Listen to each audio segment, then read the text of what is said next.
Prime Minister Mark Carney has wrapped up his European trip after meeting Canadian troops in Latvia. As we confront the challenges facing the world at this hinge moment in history, Canada's leadership will be measured not only by the strength of our values, but also the value of our strength. About 2,200 Canadian soldiers are at the military base in the Baltic country that shares a border with Russia. Canada leads a NATO mission there, which includes troops from other nations. Carney announced that Canada's NATO presence in Latvia will continue for 3 more years.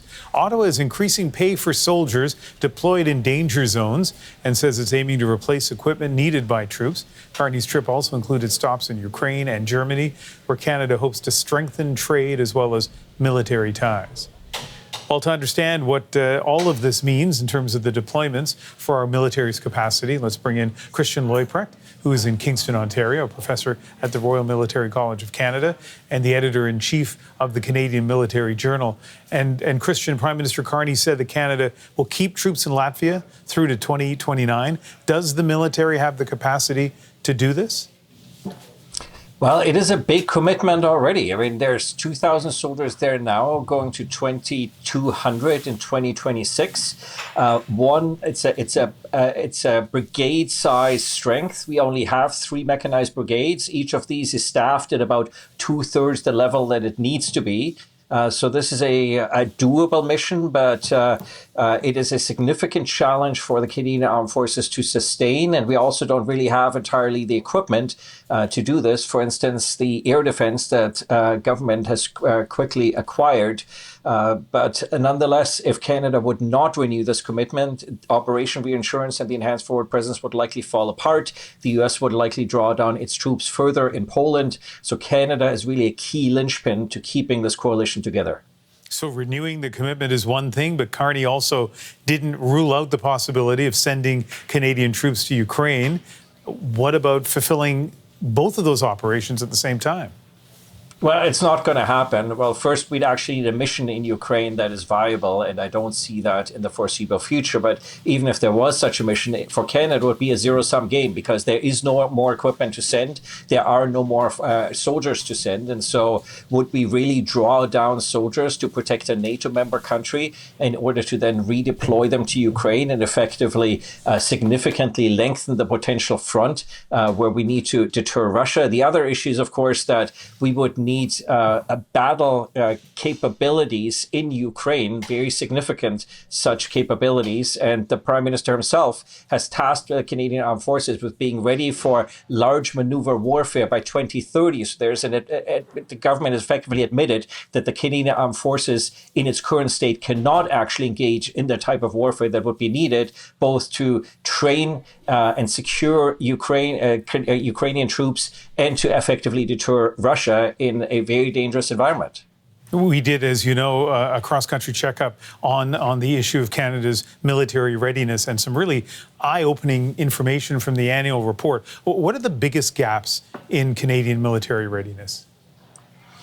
Well, readiness by NATO measures is measured by how many of your components that need to be deployable could you deployable on relatively short notice in about 2 weeks.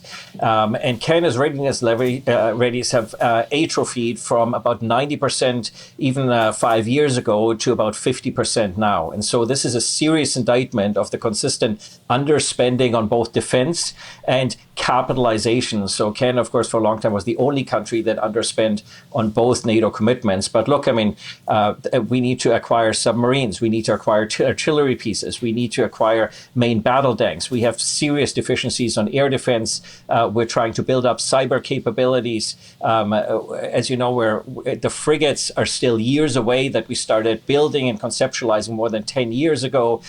We still have challenges getting the F-35 in sufficient quantities delivered in time. And we have significant deficiencies in space that we're making up for. So this is a force that needs sustained political attention in order to be able to deliver. And what we see is a Canadian Armed Forces that currently is not able to deliver on all the commitments that the government would like to make in Canada's interests.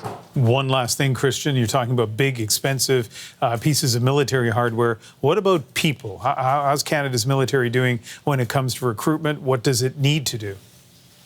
The Canadian Armed Forces, first and foremost, is about people, because soldiers, non-commissioned officers and officers take a very long time to train up, to gain the experience, the expertise. This is called the profession of arms for good reason. And so the organization is 12,000 people short. Currently, it is trying to ramp up on recruitment, but much of that shortfall is due to previous political decisions, financial decisions, and the like. And so in staffing, in capitalization, in resourcing, in financing, in policies, this is not an organization that is postured for the many commitments that the government would like to make. And this is costing us, coming at very serious reputational cost to Canada with allies. And we can see this among some of the size and the fact that the Prime Minister is traveling alone, the fact that the Prime Minister was not invited to the meeting in Washington where European leaders stood behind President Zelensky, I think says a whole lot for Canada's trust and reputation among allies.